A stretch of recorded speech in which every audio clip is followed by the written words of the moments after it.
How's everyone doing today? This is Chopping It Up Hardcore with Hal Capone, discussion number 96. Today, my special guest is Logan Rivera from the fantastic Florida Screamo hardcore band Gillian Carter. Just so amazing. I'll grab him right now. Sorry about the mix-up.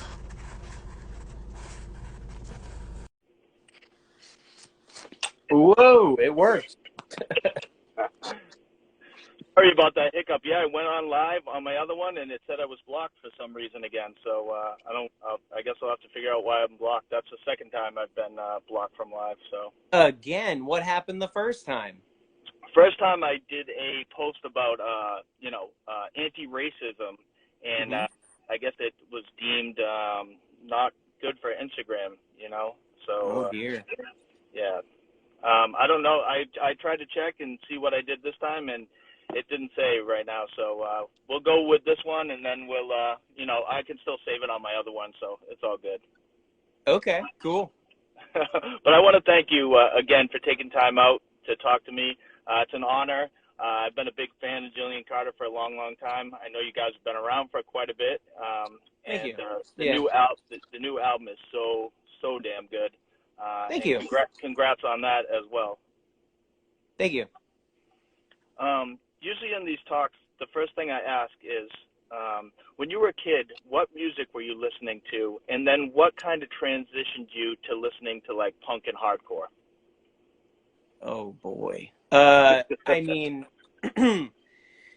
well, like growing up, my dad listened to a lot of like fusion jazz, and I would listen to a lot of like movie soundtracks, and then oh boy, I don't know, and then I was just like hungry for music, and then I found Primus, and that was like it for me. I was obsessed with Primus, and then the local scene where I grew up, I like so my band started playing shows, and then like I started going to more shows, and then just like word of mouth. You know what I mean? Like friends Yeah. being like, "Oh, have you heard this band? You heard that band?" And then when I got into screamo, it was because of this band called Beneath the Flying Planes, and that like did it. It was like a like just went on from there.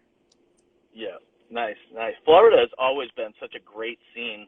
Um, were you listening to like the older screamo hardcore stuff back in the day, like Reversal of Man and like Palatka, and even older than that, like say Bloodlet and Omega Man and Bird of Ill Omen and stuff like that? Were you listening to the older Florida hardcore stuff too? I mean, I was listening to like like at the time, I was like listening to like whatever I could find. So like Combat Wounded Veteran, Reversal of Man. Um, I mean, I got the Seisha discography. I was like super into that. I Yeah. mean, they're not from Florida, you know what I mean? But like Yeah. whatever I could find, and then like a lot of the random, like a lot of the bands that were. So when I started getting into screamo, all of the local bands were like getting out of it, Yeah. and like no one really wanted to play screamo. You know what I mean? In the scene, so I was listening to bands like Devices from the Melbourne scene, and Yeah. uh, like Jesse Washington was another one, and Yeah. like Yeah. um, I mean, and then like I mean they weren't local, but like Capsule, Yeah. they were from Miami. Yeah. Um, Tunes for Bears to Dance to, Mm. and stuff, and the South. I think they were. I don't remember where they were from, but they weren't around for long though. But yeah, stuff like that. Yeah. Now, were you going to the shows to see? I mean, did you end up ever seeing Combat or Reversal of Man down there? No, never. That was way before. Yeah, that was. Um, yeah, that was they had all broken up before. I think. Well, I don't know. My first show was 2003, but at the time, I mean, I didn't even have a car, so I was getting like dropped off by my parents. There's no way they would have taken me to like Tampa or anything like that. Which Yeah. I don't know. I don't know when Combat broke up, but I'm sure it was before I got involved in any kind of music. You know what I mean? Yeah. Um, but yeah, no, I didn't get to see any of the cool bands or anything like that. Like Page 99 played Orlando in like I don't know 2001 or two or one. Yeah. You know what I mean? And like I had no idea about that. I heard it Yeah. was awesome. You know, Yeah. it would have been cool. Yeah, definitely. Now, did you catch Page 99 since they did some reunion shows at all? Did you get to see them at all, or? No, all too far away. I wasn't gonna make a trek, but the YouTube videos did look very cool. Yeah. Everyone looked very into it. It was cool. Yeah. Yeah, it's crazy the resurgence of like old hardcore bands getting together, like Seisha playing those shows this past week and stuff like that, and City of Oh Caterpillar yeah. getting back together and putting out new music, and Jerome's Dream, and I mean it's a fun time right now with the younger bands and also like older bands getting back together again too. I don't know if I missed, but like, who was singing for Seisha for the shows? Oh, it 'Cause was I know Billy. that. It was Billy. Oh, okay.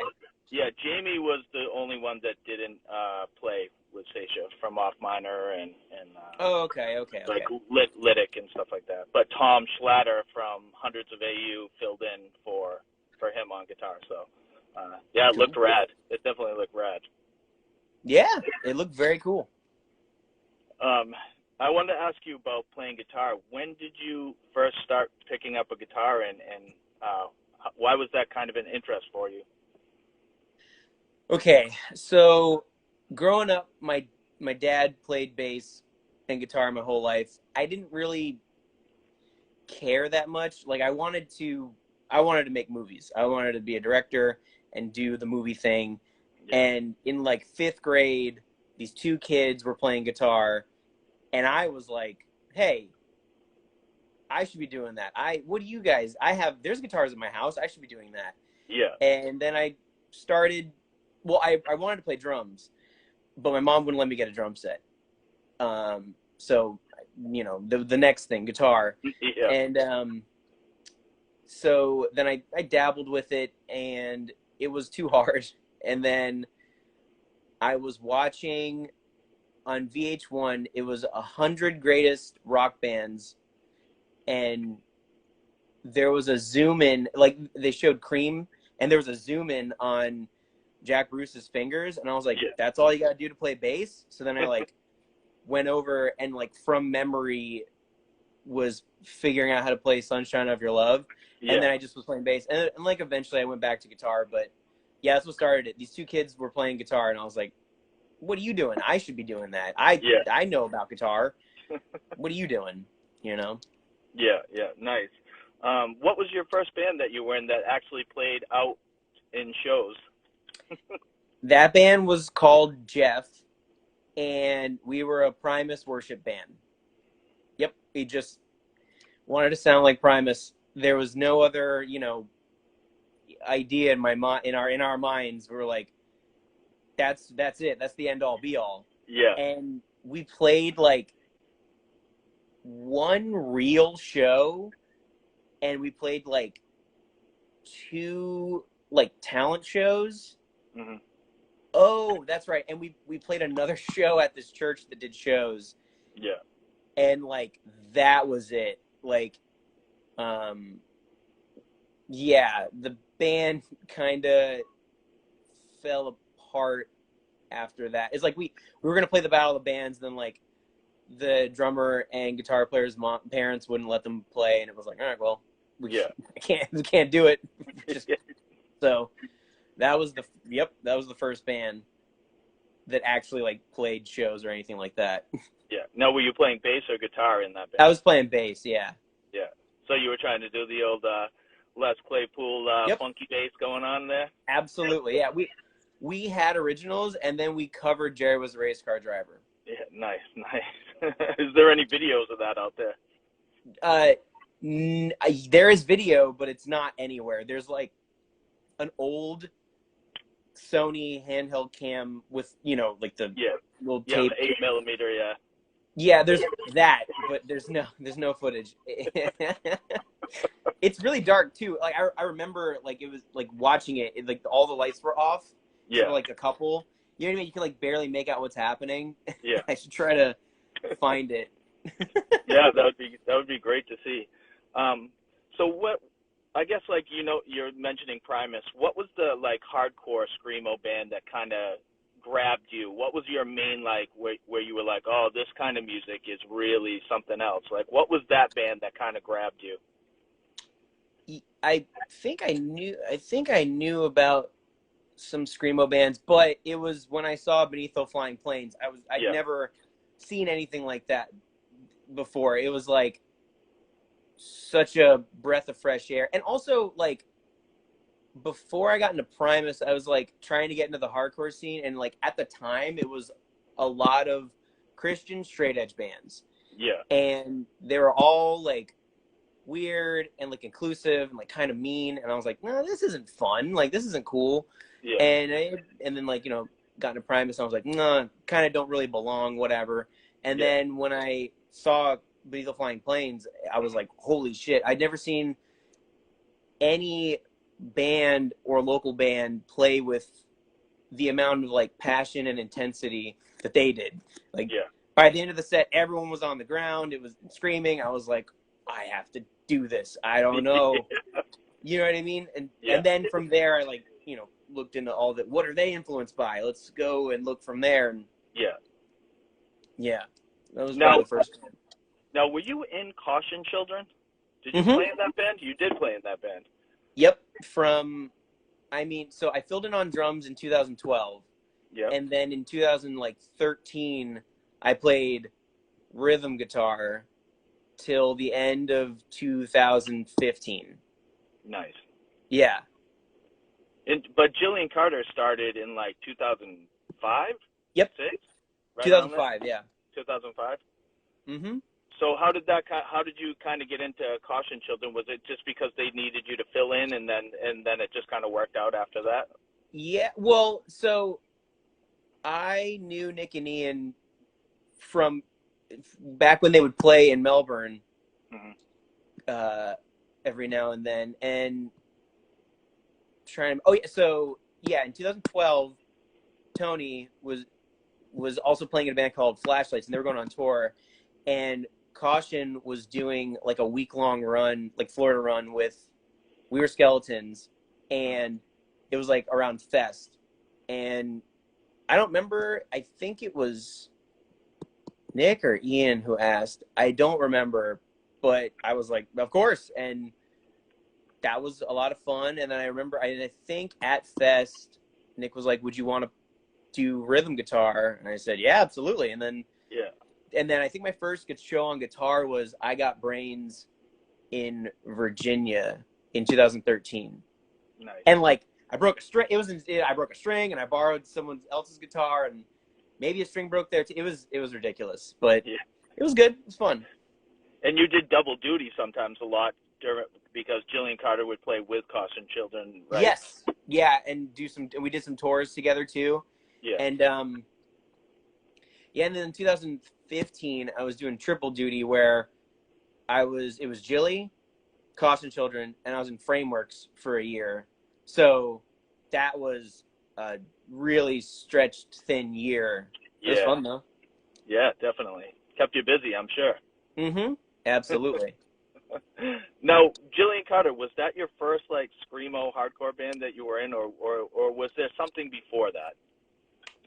No, that was probably that was my first one, because I was just in a bunch of like random little bands with friends that didn't like play shows or whatever. Yeah. But then like in that year though, I was in like I was in another band. It was like an ambient, like post-hardcore. No, what's the word? Like it's like Explosions in the Sky type band. What do they call that? Post-rock, or I don't. Yeah, kind of. I guess. Yeah. You know what I mean? Long passages of time where it's just instruments and then stuff like that, and then music. Yeah, that band was called Small Life Within, and then I was in like a cyber grind band called Beating a Horse to Death, and it was just our set was like 7 minutes long, and it was just like and that was it. Yeah. We weren't like anti-horse or anything. It was just we heard the saying, "I don't want to beat the dead horse," and we were like, how come the horse is always dead? Like, what, how come? It was stupid. But yeah, Yeah. I see. Yeah, post rock. There we go. See in the comments. Yep. Post rock.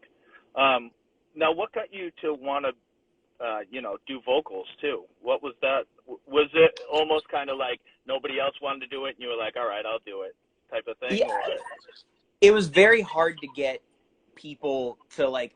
So I ended up having to play drums a lot mm-hmm. in friends' projects, and I wanted to play, anything else. Yeah. Which, I mean, I don't. Now it's like, oh yeah, I'll play drums. Who cares? And at the time, I couldn't really find any drummers, Mm-hmm. and my friend Hade, who was the original drummer of Gillian, or I'm sorry, yeah, he also drummed in Jeff. Mm-hmm. It was like, hey man, I showed him Neil Perry, and he was like, let's do that. Yeah. And I was like, finally. And it was just the two of us, and it was like, all right, that's it. It's just the two of us. I guess I'll scream. Okay. And there's no way I was gonna sing. I was like, no. Yeah. I don't even like the sound of my talking voice. So yeah, and that's basically how it started. It was just like, we're gonna be a two-piece, like Allegory of the Cave, which was they were a band from Orlando. Yeah. They were sick. They were sick, yeah. That's actually how I got the name Gillian Carter, is because I thought they said it in one of their songs, and I was like, oh, band names that are people names. Hell yeah, cool. Yeah, and then we played with their other band, Cheer Up, like years later, like 3 years later, and they asked where we got the name, and I said, your song, and they were like, we never said that ever. And I was like, oh, too late to change the MySpace URL. Yeah. That was it. If I had known that Gillian would have done anything past a year, I probably would have called it something completely different. Yeah. Don't know what, just something better. Nice. Yeah. And I think the first thing I ever heard was The Flood came after the Storm album. I think that was the very first thing I ever heard. And then obviously, 6 full lengths later, a bunch of 7 inches and EPs and splits and a discography and stuff like that. Did you ever think that the band would last this long? Because it's going on almost 18 years now. Yeah. Well, 16 years. No, 17 this December. 17, yeah, 17. Right? Yeah. No, I did not think at all. So, after our first tour ever, I was like, dude, if that's what touring is like, I'm good. And I didn't play music really for 3 years. Like Jilly would maybe play one show a year during that time, and I'd be like, oh, yeah, this reminds me. I remember. Okay, not worth it.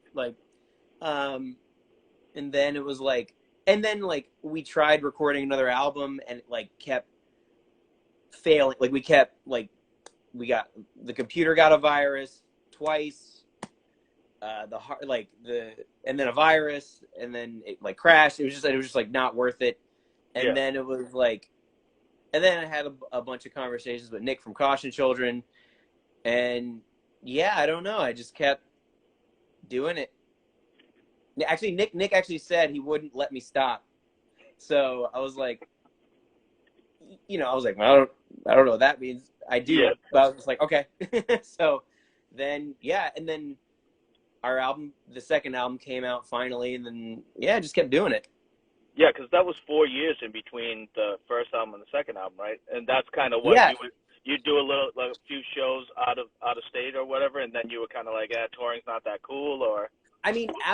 So in 2007, we went out of state, and we went all the way up to Massachusetts and back, and it was the first tour ever. We didn't know what you do, so we all the way up, and then just drove back. We didn't know you book shows on the way back. Yeah. And also, back then it was if you were an unknown band, it was I'm not going to book you guys or whatever. Yeah, it was it was very tough. So there was a lot of shows and a lot of open spaces. So there was a lot of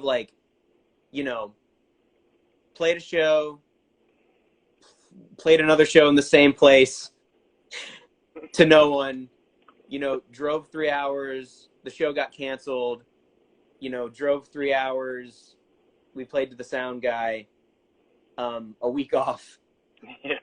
You know, played 3 shows in the same town again. Yeah. You know, another week off. Hung out in Atlanta. And then like, you know, did like, and then actually like made our way north.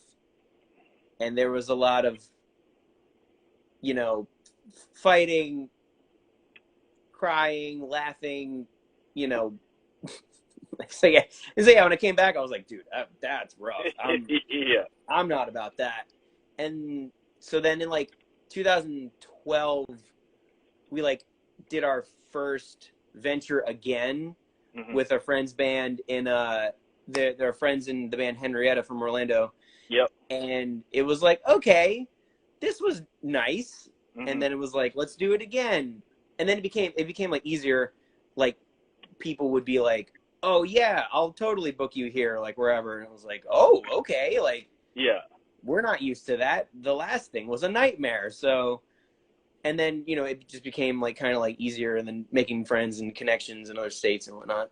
Yeah. Now, how was your experience up in like Massachusetts, New England area? How did you like it up there? Actually, it was awesome. So the 3 days before, we were in I forgot where in Pennsylvania, but it was like in the middle of nowhere. And I was sick, and we drove through the night to Vermont.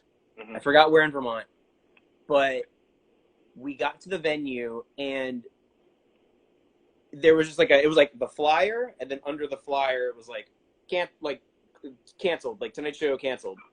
And it was like, ugh. So, you know, it was like no one, you know. Yeah, no one told you. Checked. No one got. Yeah, no one told us.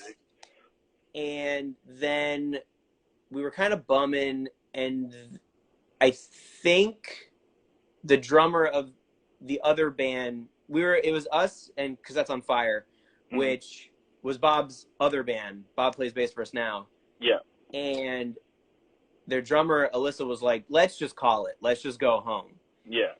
And I don't remember if it was Steve, the guitar player / drummer, like it was crossover. So Steve was doing double duty on that tour. Yeah. And I don't remember, but someone convinced, like we all were like, all right, let's play the last show. It's the last show. And we played it. It was in this kid's parents' house's kitchen. And like all of his friends came out, and it was like exactly what we needed. Like we were all like, all right, I guess we'll continue. I guess we'll do this. Yeah. And then like a bunch of people came out. A bunch of people. It was probably like, you know, I don't know, like 25, but it was a very small kitchen. Yeah. Yeah. And you know, and we're like, whoa, this is cool. Yeah. And we like sold all the rest of the merch we had, which wasn't much.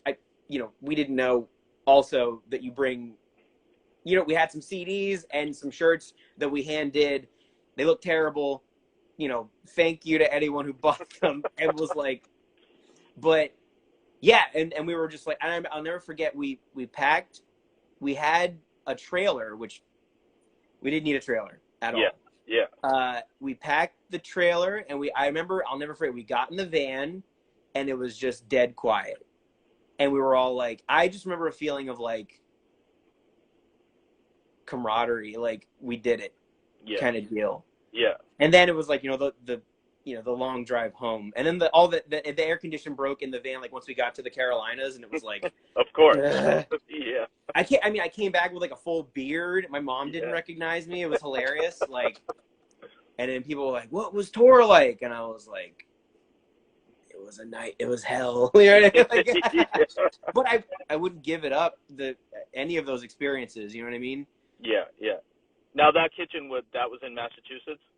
Yes. I don't remember where in Massachusetts though.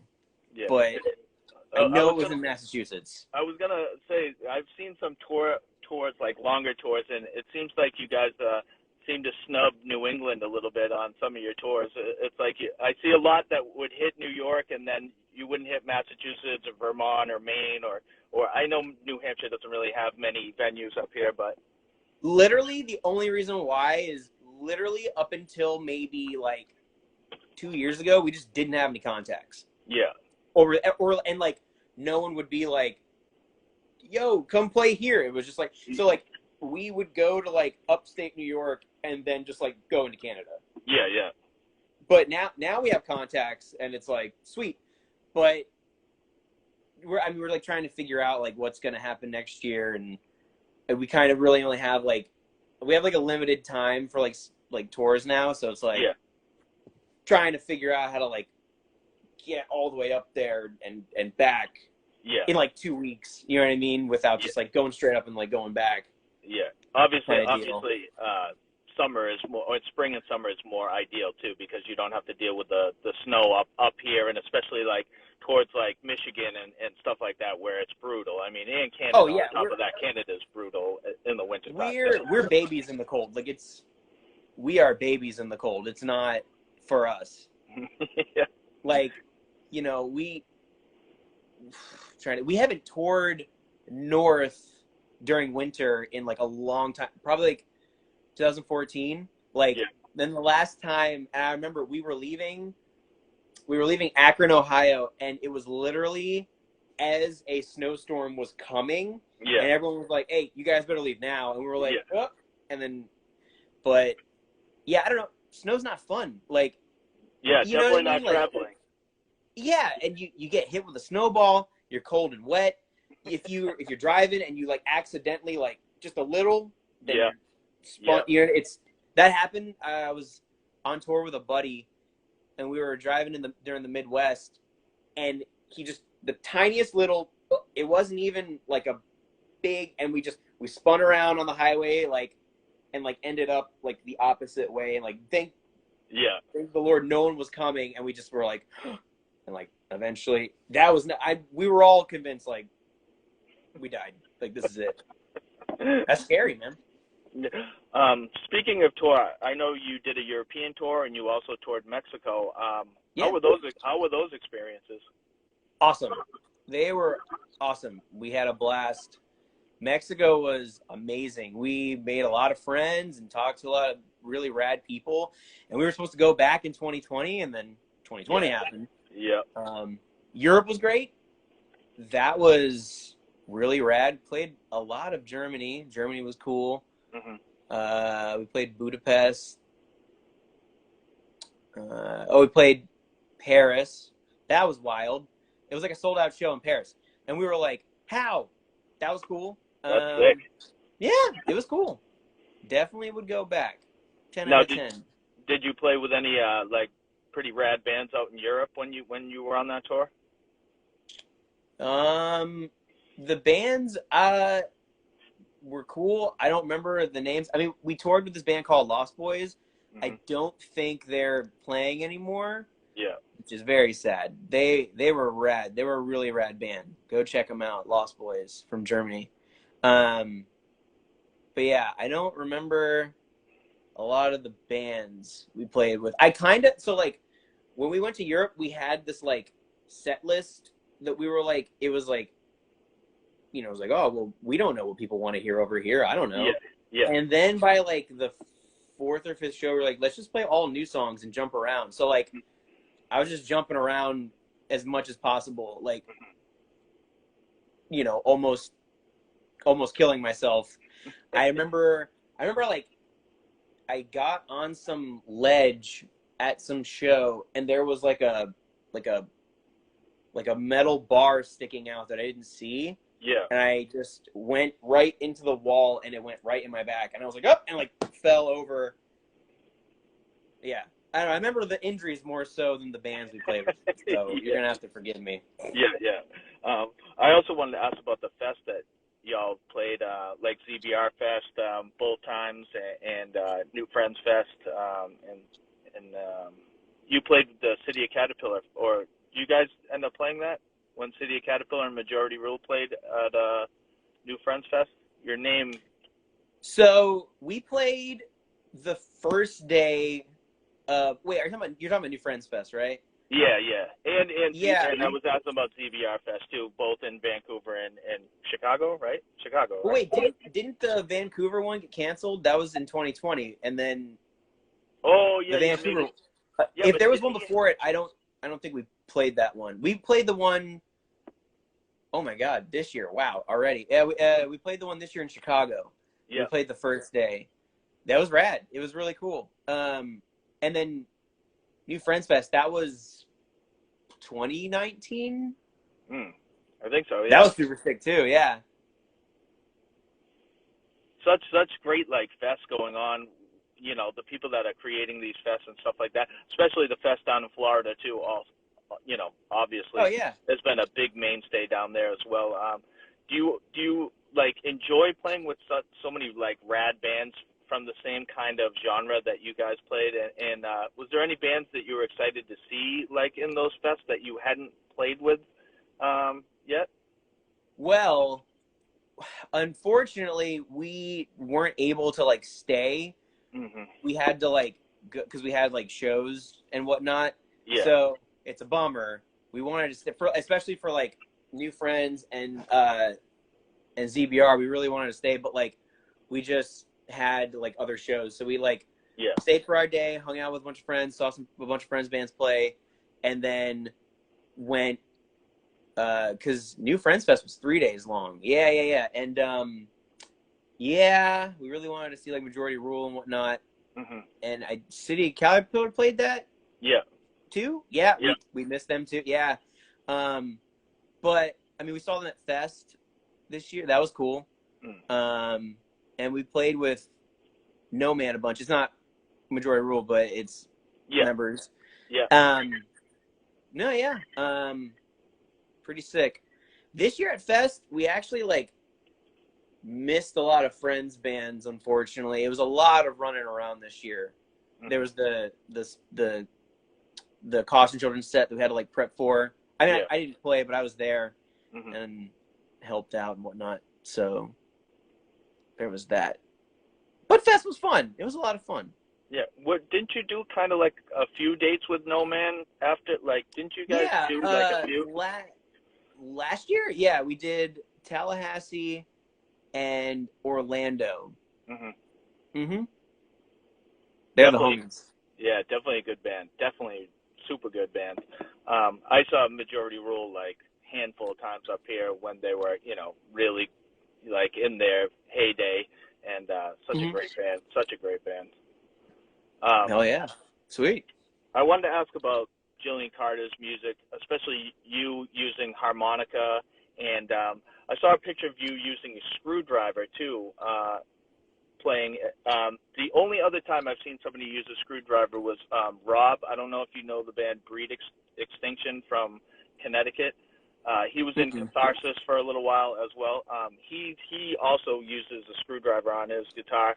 I saw that live. Sweet. I was just wondering, like, that's what I like the most about Gillian Carter is all of a sudden, like, you have this heavy, you know, epic, screamy stuff, and then, like, you get these nice harmonica parts, and then some other, like, you know, not dreamy, but, like, slowed down parts. Like, what's the thought process of bringing a harmonica or using a screwdriver or just different effects? Like, is it just because the band has been going on so long that you're trying new things to implement into the band's sound? I mean, pretty early on, I was doing the harmonica stuff. I actually, even like 2006, I would like play my guitar with like a violin bow or like a cello bow Yeah. because it was just like cool. You just get like cool sounds with all that stuff. Like for the screwdriver thing, I used to do a lot of like ambient stuff by myself. Yeah. And I saw Godspeed playing with a screwdriver, and I was like, well, I'm going to definitely try that. Yeah. And it sounds, it just sounds like more like crazier. Yeah. Like you just get different sounds and whatnot. And the harmonica, I was really into like some like folk music, and I just said, why not? Like, I don't know, like it went with the chords, sounded cool, you know? What was the first harmonica song in Gillian Carter? Was it way back in 2006? I think the first one was I Went Down with the Ship. 2000. That was 2012. Mm. When. Yeah. Okay. Yeah, that was the first time, probably like recording it, or I think we were doing it. Yeah, we were doing it live then too, and yeah, because like a lot of the songs on our second album are like really folky, and if I was like playing them on the acoustic, I would like pull out the harmonica, Yeah. and then I just thought like, well, why not do it in a song? Yeah, and, yeah, and that was it. And then it just went from there. And then I'm always trying to think of new things to do that are either like different or like not expected, you know what I mean, in like the genre. So I don't know. I joked like our next album could just be a country album. It's not, but yeah. Well, yeah, because I think what really hooked me like on that sound was the Earth-Shaped Tomb album. Like that's where I really was like, whoa, like this sounds like that album to me. I don't think I've listened to the new album enough. Like I really have to listen. I've listened to it a bunch of times and I love it, but I think the Earth-Shaped Tomb is like my favorite in the catalog of Gillian Carter, and like the harmonica, it like just grabbed me when I heard it, and I was like, God damn, this band is so fucking rad. Like and then obviously I had to listen to. I mean, I'd been listening to you guys for the longest time, but I really jumped in after that album came out and really started listening to everything again, and refreshing my memory, because I'm old. cool. I'm in my 50s, so let's. Okay. Yeah, I get. My mind gets a little forgetful sometimes. Hey man, same. I mean, I'm only in my 30s, so my mind's only going to get worse from here. So Yeah. I'm starting the Santa beard right now. This is the very beginning. I don't know if you've seen like other pictures, but this thing gets like completely white. There's no darkness in it, just bright white. I mean, if you're looking to do the Santa gig, I could probably get you in touch with some people. I used to run the Santa sets at a couple of malls. It was a world of its own. Nice. It really is. I'll have to come down there, as a special guest Santa sometime. Oh my God. Okay, yeah. I'm out of the game now, but yeah, you can definitely come down. I wanted to ask about the discography and how that came out. Now, was that something you had your hand in, or did somebody kind of come to you and was like, hey, I want to do this discography? I don't have it physically in my hand, but like I've seen what's on it and stuff like that. So how did that really come about?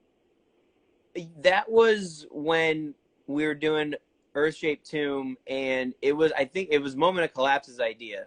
Mm-hmm. They're the ones who were like, let's do a discography CD. And I was like, I mean, why? And then, I don't know. And then they were talking about how they did like discography CDs for other bands. And I was like, okay, sure. Yeah. And it sucked because we couldn't fit our new CD on it at the time.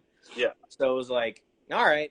And it's like the first disc is just like 2 albums and like an EP. And then the second disc is like a bunch of stuff. You know what I mean? Yeah.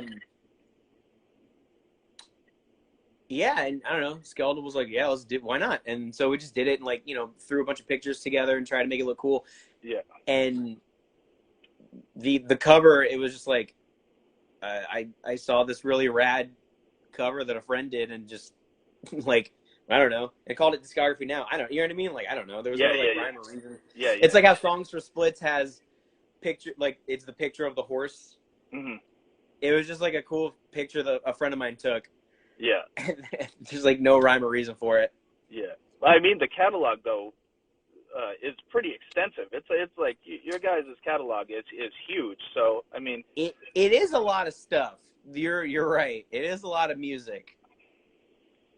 Now, I know Witchbender. You had what's going on with Witchbender right now? I'm not too sure. I think we're just kind of on hiatus right now. Mm-hmm. Just kind of living life. you Now, know. now, do you have your hands in any other like projects that or is it just Gillian Carter right now for the most part?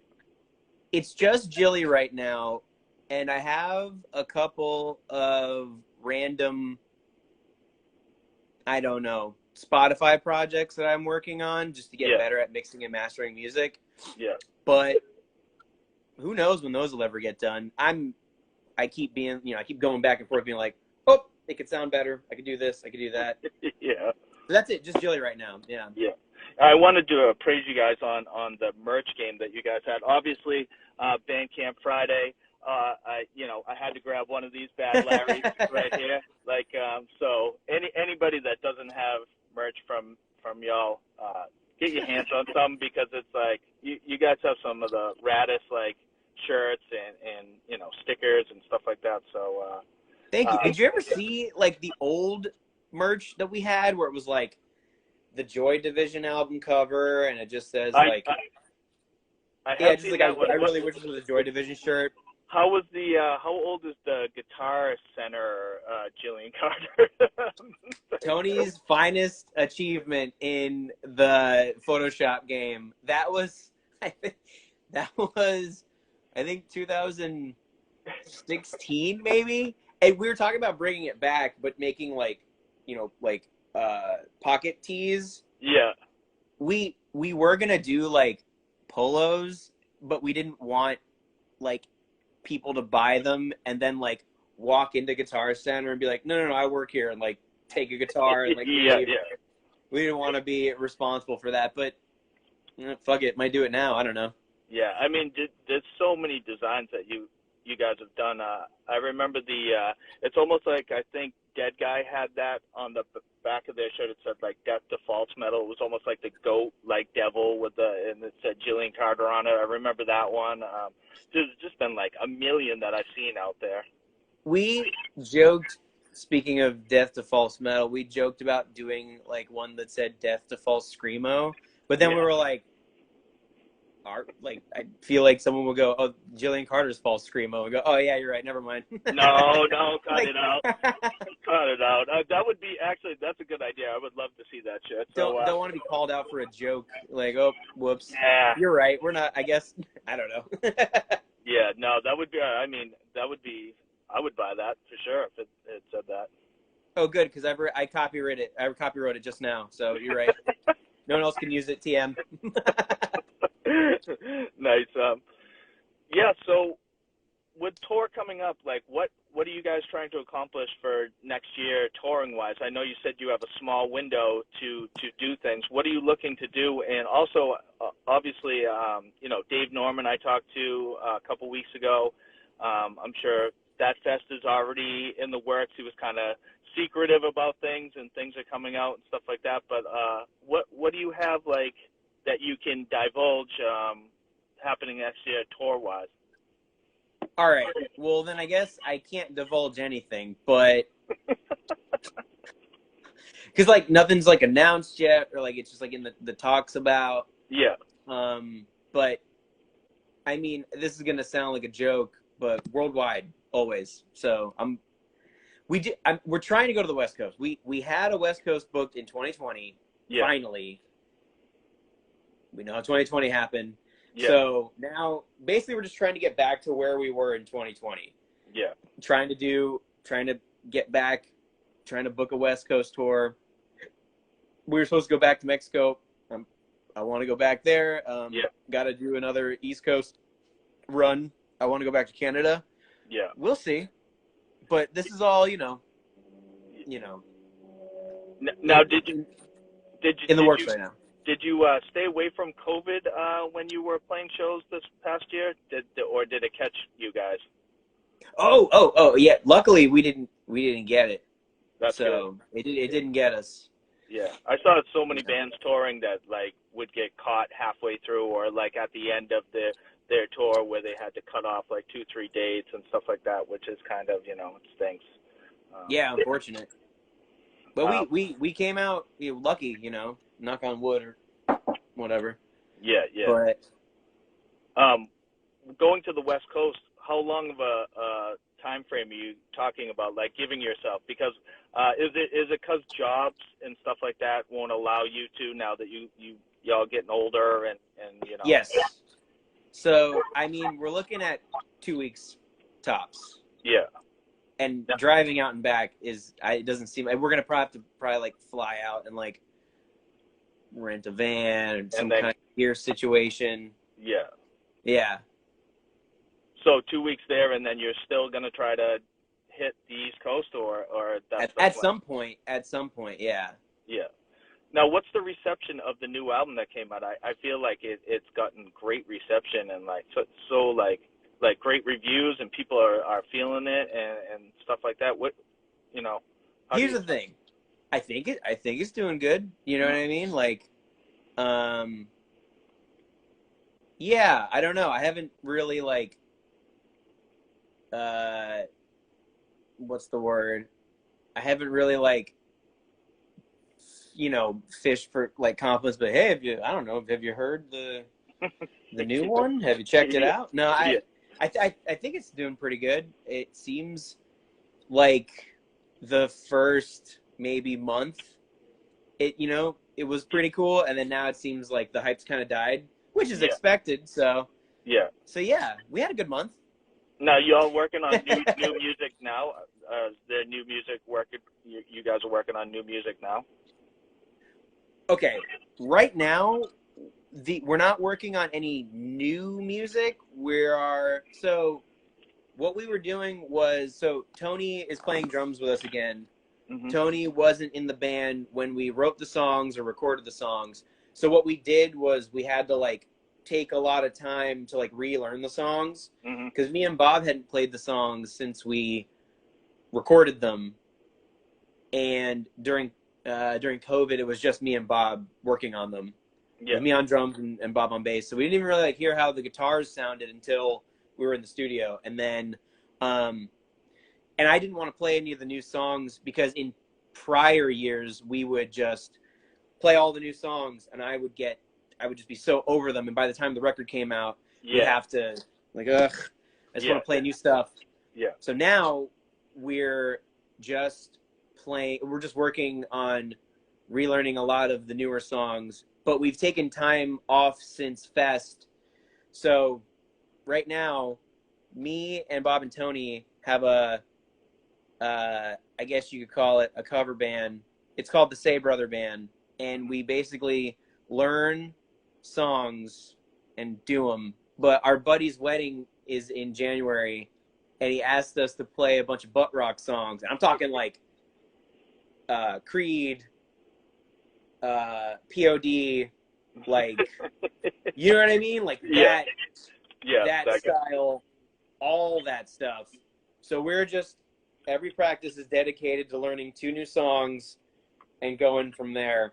Yeah. We just got down Alive by POD and Favor House Atlantic by Coheed.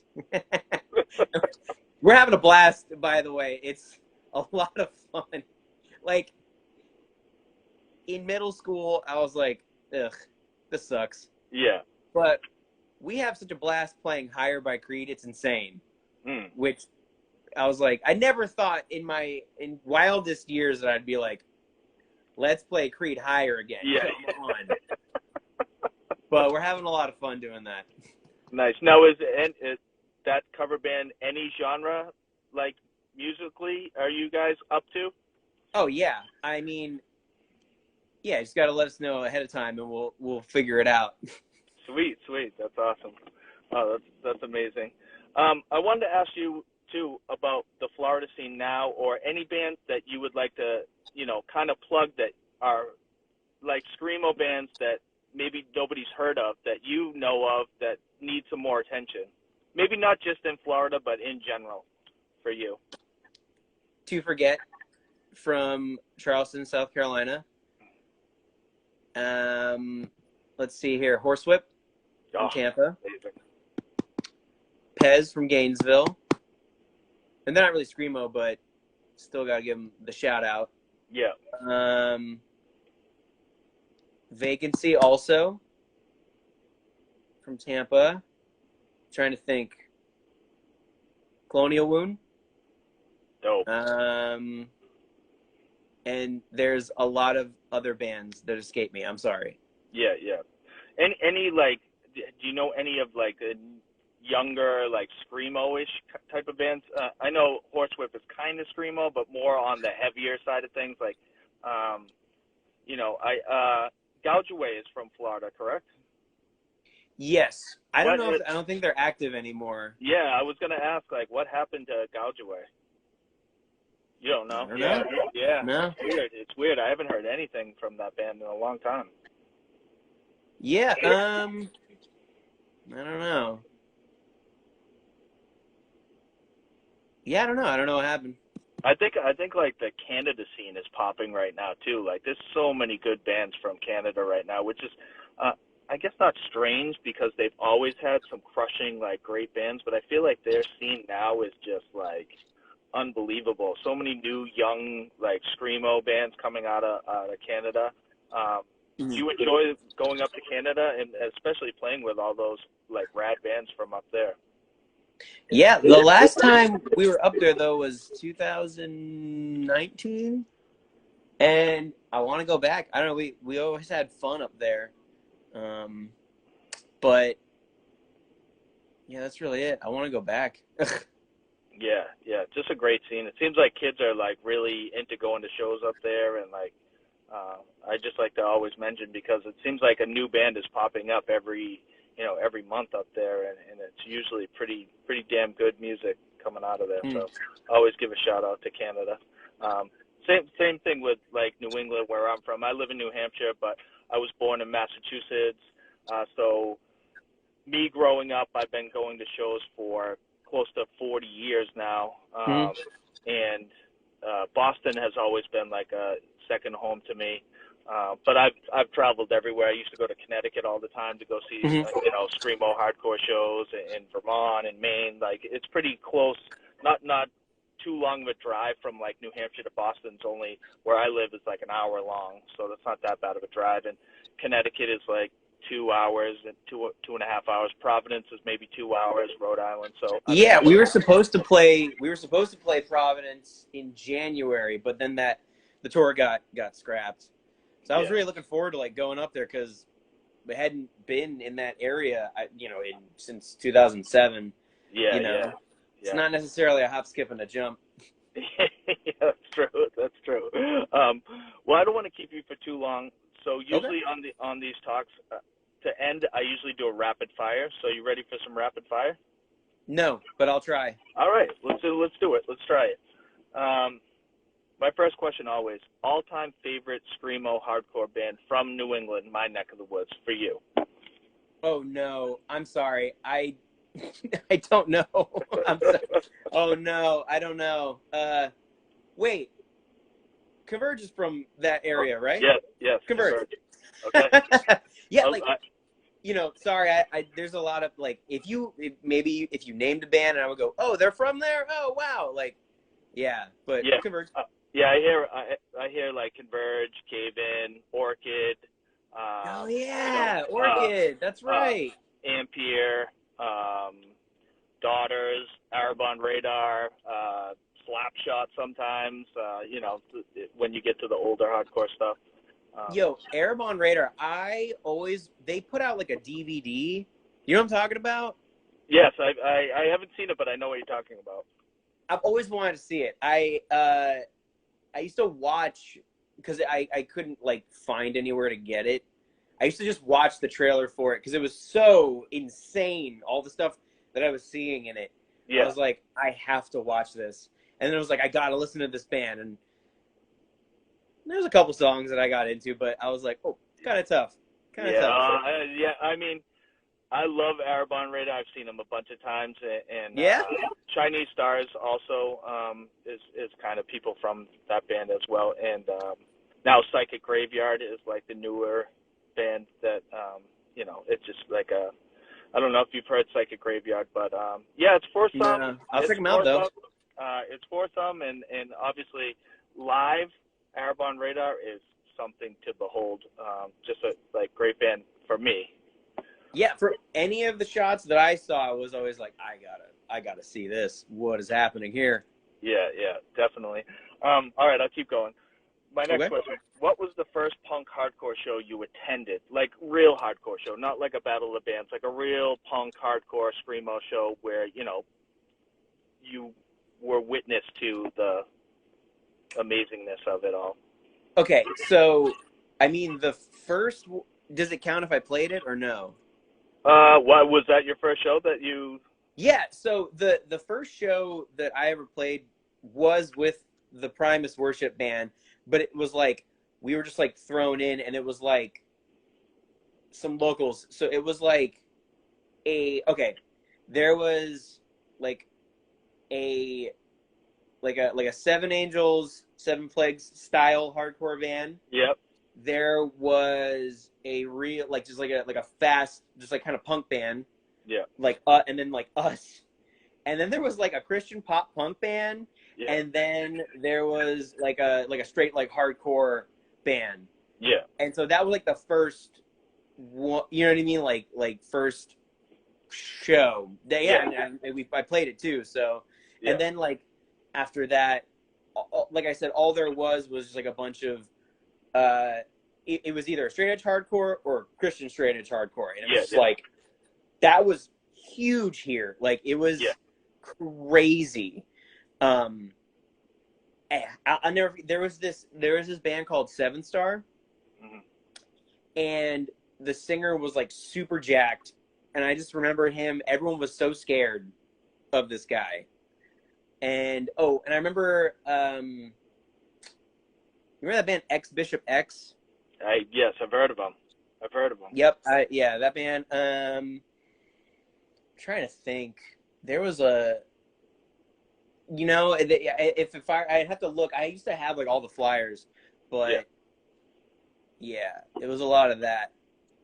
A lot of those kind of bands that would play. Now moshing wasn't your thing back then, huh? I take it. Moshing wasn't my thing, but it was everyone else's thing. Yeah, you know what I mean? Yeah. Like first off, I tried it. It looked embarrassing. I was never gonna be caught dead moshing. Like you weren't gonna go, yeah, what the hell's that guy doing? Nope. So, and I stopped standing at the front because I had gotten fucked up way too many times. Yeah. Being in the front, like at a Code Orange show, I got there was like I avoided so many stage divers, and one of them got me, and I was like, never mind. And then I went to a 7-star reunion show, and I just got like so fucked up, not on purpose. Like I got like stomped, like crowd surfed on, fell over, and then like kicked, and like all this crazy. But it wasn't on. I know, I'm not giving an excuse, but it wasn't on purpose. I know it wasn't on purpose. Yeah. But I just so happened to be in the crosshairs of the kicking, and I was like, I'm good. I'm gonna just be in the back forever. I'm okay. Yeah. Like I used to go, like when I would go see like floor play, I would like have to be in the front and like try to stage dive, like whatever. But no, that hurts. Because we're doing this on my other one, it's only giving me an hour, so I have like a minute and a half. I'm gonna ask you one last question. Usually on my other one we could go 4 hours, but I got handcuffed today. So my last question. I'm a big movie guy. What was the last movie you watched? The last movie I watched was the Weird Al movie. You know how what I'm talking was about? that? Yeah, how was that? It was awesome. It was hilarious. You haven't seen it? No, not yet. No, I want to. Oh my god. The ending is one of the greatest endings in movie history. It's very, very funny. Yeah, and the cameos are great too. Yeah, Daniel Radcliffe is Weird Al, right? Yeah. I'm definitely down for that. I want to thank you so much. I hate to rush this. Like I said, I got handcuffed today, but it's an honor talking to you, Logan. I'm a huge Gillian Carter fan, and thank you. Again, it's an honor to talk to you. Thank you so much for taking time out on the weekend to chat, and let's stay in touch. I'll send you a bunch of links on some of my old bands and stuff like that, and definitely let's stay in touch, man. And absolutely. Thanks for having me. Yeah. And have a great day. Yeah, you too. All right, man. I'll talk to you soon. Yeah, later. All right. Thank you.